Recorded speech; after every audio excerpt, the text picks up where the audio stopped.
Well, that's no better a solution than any of the others, is it?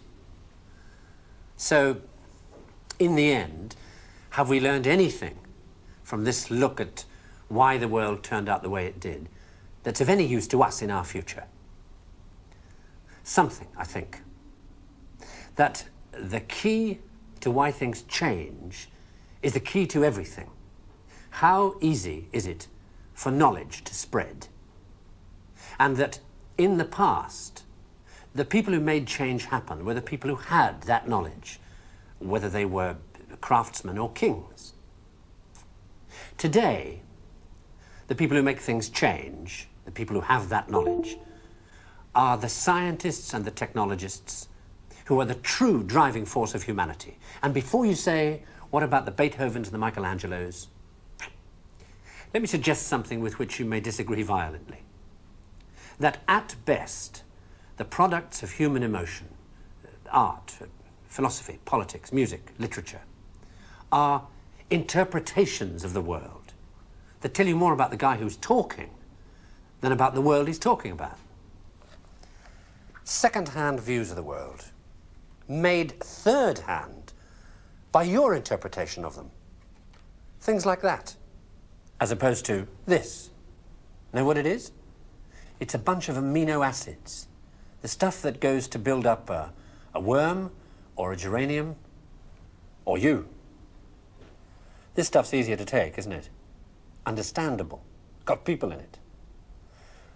This scientific knowledge is hard to take because it removes the reassuring crutches of opinion, ideology, and leaves only what is demonstrably true about the world.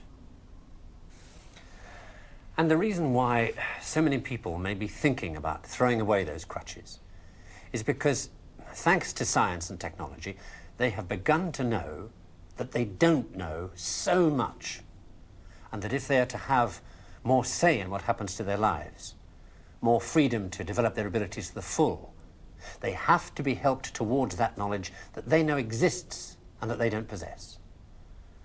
And by help towards that knowledge, I don't mean give everybody a computer and say, help yourself. Where would you even start? No, I mean trying to find ways to translate the knowledge, to teach us to ask the right questions.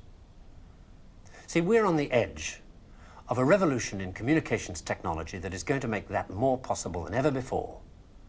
Or, if that's not done, to cause an explosion of knowledge that will leave those of us who don't have access to it as powerless as if we were deaf, dumb, and blind.